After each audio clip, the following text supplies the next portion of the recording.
லவ்வை பத்தி இவ்வளோ சொல்றியே, உன்னோட ஸ்டோரி கொஞ்சம் சொல்லு ப்ரோ. என்னோட ஸ்டோரி கொஞ்சம் குட்டி ஸ்டோரி தான், கொஞ்சம் ஃபாலோ பண்ணிட்டு கேளுங்க. ஆக்சுவலி எனக்கும் க்ரஷ் எல்லாம் இருந்தது.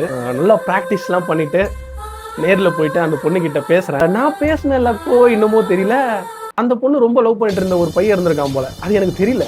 கரெக்டா அவங்களுக்குள்ள கமிட் ஆயிடுச்சு. அப்புறம் அந்த பொண்ணு எனக்கு தேங்க்ஸ் சொல்லி மெசேஜ் அனுப்புது. நீ லவ் சொன்னதுக்கு அப்புறம் தான்டா என்னோட லவ் செட் ஆச்சு.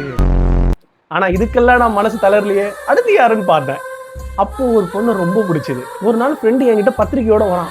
நான் பிடிச்சிருக்குன்னு சொன்ன பொண்ணுக்கு மேரேஜ் ஆம். நான் இந்த பொண்ணு பார்த்து வந்தாலும் உடனே உங்களுக்கு கல்யாணம் ஆயிரும். அது என்னோட ராசி. ஆனா பரவாயில்ல பாத்துக்கலாம் அப்படின்னு இருந்தா ஒரு பொண்ணு வந்தா. யாஷ், எனக்கு ஒரு ஹெல்ப்டா. நானும் ஒரு பையன் சீரியஸா லவ் பண்றோம். ஆனா எங்க 2 பேர் வீட்லயும் ஒத்துக்க மாட்டாங்க.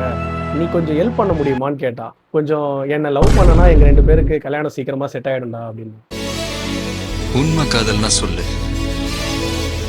என் உயிரை கொடுக்குறேன்.